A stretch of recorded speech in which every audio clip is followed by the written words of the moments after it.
Bonjour, bienvenue dans ce nouveau surf des énergies de la semaine. Alors une semaine qui accueille une nouvelle lune importante parce que c'est une nouvelle lune de changement de saison. Alors dans l'année, il y a 4 bascules, il y a le printemps, l'été, l'automne et l'hiver, vous connaissez bien sûr les saisons. Et ces nouvelles lunes qui marquent ces changements de saison, elles sont particulièrement importantes. Donc on va faire un petit retour sur la nouvelle lune qui s'est passée au printemps, où on est dans une poussée, une naissance à soi-même. Le bélier, c'est vraiment la nouvelle lune de cette force désirante qui a envie d'exprimer l'être que nous sommes. Et là, au moment de cette nouvelle lune d'automne, on est dans une naissance également, mais c'est une naissance au monde, c'est-à-dire que tout ce qu'on a mis en place depuis le mois de mars, tout ce qu'on a fait pousser à l'intérieur de nous, tout ce qu'on a travaillé, tout ce qu'on a épuré, vous avez vu dans les dernières vidéos, il était beaucoup question d'épurer, d'aller nettoyer les émotions et les relations, etc. Et bien là, pour cette nouvelle lune d'automne, on est fin prêt et on est prêt à naître au monde, à se montrer visible et vraiment à entrer dans ce grand pas qui est de vivre de sa passion, qui est vraiment d'exprimer au monde complètement qui on est et de manière à être accueilli. Ça c'est vraiment important dans le signe de la balance parce que le signe de la balance, il a peur vraiment de choquer et donc c'est ça qui va nous faire bien réfléchir et qui va faire en sorte que on va se montrer présentable. Ça, c'est sûr que c'est comme un cadeau. Si vous offrez un diamant mais que vous l'emballez dans un papier toilette, ça fera pas exactement le même effet que si vous mettez un joli ruban doré. Et même si au fond il y a un diamant, ça c'est sûr, c'est comme nous. Si on est un diamant, si on est quelque chose de formidable, si on est vraiment quelque chose, un trésor pour le monde, mais qu'on s'emballe avec du papier toilette, évidemment ça fera pas le même accueil au monde, dans le monde. Donc c'est vraiment cette importance de l'apparence. Et bien entendu, cette apparence-là, souvent on se dit ah oui, mais bon, il faut aller au-delà des apparences. Oui, bien sûr qu'il faut aller au-delà des apparences. N'oublions pas que derrière, il y a le diamant, qui est une vraie réalité et qu'on a bien travaillé et bien lustré et peaufiné depuis le bélier, mais malgré tout, il y a quand même cet aspect culturel qui va faire qu'il va falloir être vu, visible, entendu, compris, et ça c'est vraiment quelque chose de fondamental à comprendre avec le signe de la balance. Alors ce signe de la balance, pendant cette lunaison, il nous invite à un choix, il nous invite vraiment à nous positionner. C'est pas forcément très habituel, parce que la balance, elle a plutôt tendance à vouloir, équilibrer, on essaye de ménager la chèvre et le chou, etc.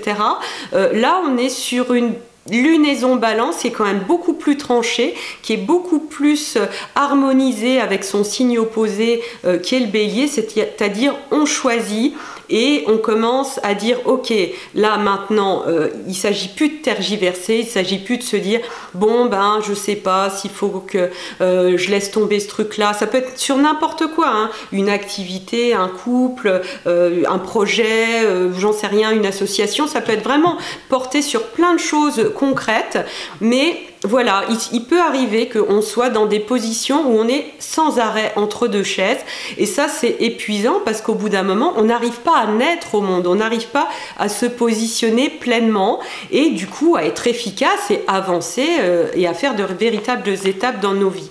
Et donc là cette lunaison balance, ce qu'elle nous invite à faire, et finalement vous allez voir que c'est quand même une grande dynamique d'harmonisation, à faire vraiment le choix et à dire bon là tu t'engages ou pas. C'est parce qu'à un moment si tu t'engages, ok, donc on met tous les moyens, on met le paquet, on arrête de faire du saupoudrage et on arrête d'être dans le cul entre deux chaises en permanence, ce qui est épuisant et ce qui disperse infiniment les énergies.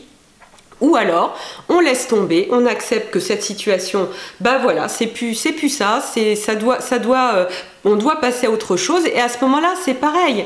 On arrive à passer un cap et on arrive à passer une nouvelle étape. Mais ce positionnement, entre deux, qui est assez propre à la balance à un certain stade de son évolution, je crois que la balance a envie d'évoluer et vraiment de passer à quelque chose de beaucoup plus, de beaucoup plus tranché, ce qui va lui faire encore une fois gagner dans ce à quoi elle affectionne le plus, c'est vraiment sa dynamique d'harmonisation harmonisation, parce qu'à partir du moment où elle aura choisi la guérison, en tout cas faire en sorte d'un travail vraiment en profondeur pour guérir une situation, mais vraiment dans un engagement et non pas dans oui, bon, ben, on va attendre, etc.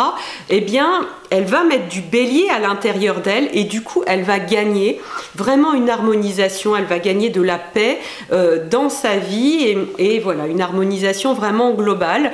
Et donc là, c'est un vrai cap que cette nouvelle lune en balance nous invite à faire avec cette grande décision intérieure qu'il est temps vraiment de prendre. Et par cette même occasion, il s'agira, et ça c'est beaucoup travaillé dans le journal de bord, notamment avec le rituel de la nouvelle lune, de cette nouvelle lune balance, c'est vraiment de pouvoir, à partir du moment où on a fait ce choix, de travailler vraiment sur toutes les mémoires généalogiques qui ont pu amputer finalement cette guérison et pouvoir la faire pleinement, que ce soit dans un sens ou dans un autre.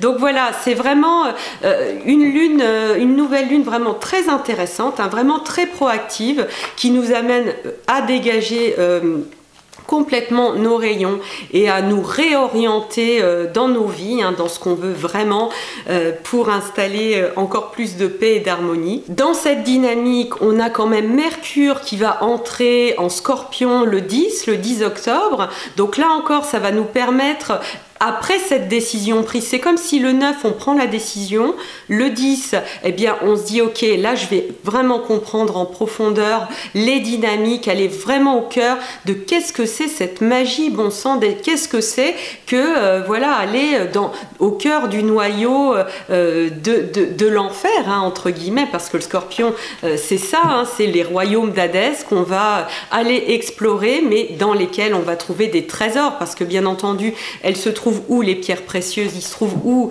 les pépites d'or, où est-ce qu'elles se trouvent? Eh bien dans les profondeurs de la terre. C'est là où nos trésors sont enfouis et nos trésors psychiques, eh bien ils sont là aussi. Donc il y a une vraie décision le 9 qui est suivie vraiment pour après une descente dans les profondeurs pour aller trouver, puiser eh bien toute cette richesse pour aller guérir encore une fois tout ça. Mercure va nous amener des grandes compréhensions.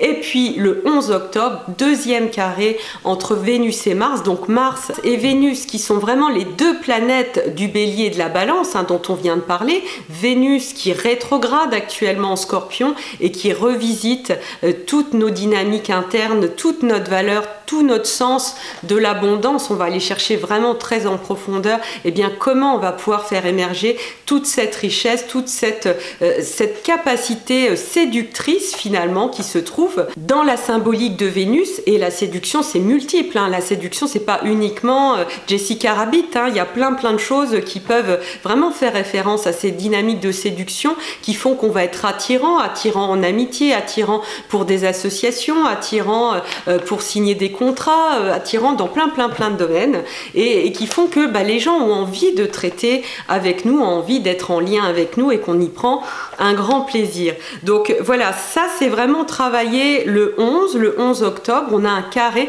qui ferme vraiment la marche. Là encore, dans le journal de bord, vous allez vraiment comprendre en profondeur toute la dynamique de ces différents carrés décroissants et de comment pousse en vous c'est cette force d'attraction finalement qui devient absolument irrésistible.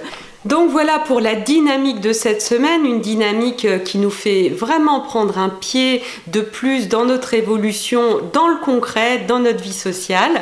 Voilà, c'était les énergies de la semaine. Je vous dis à la semaine prochaine. N'hésitez pas à vous abonner si vous voulez continuer à bien surfer votre vague, quelles que soient les vagues qui arrivent, que ce soit des petites vagounettes ou des gros tsunamis, vous serez toujours équipés. Voilà, je vous embrasse et je vous dis à la semaine prochaine.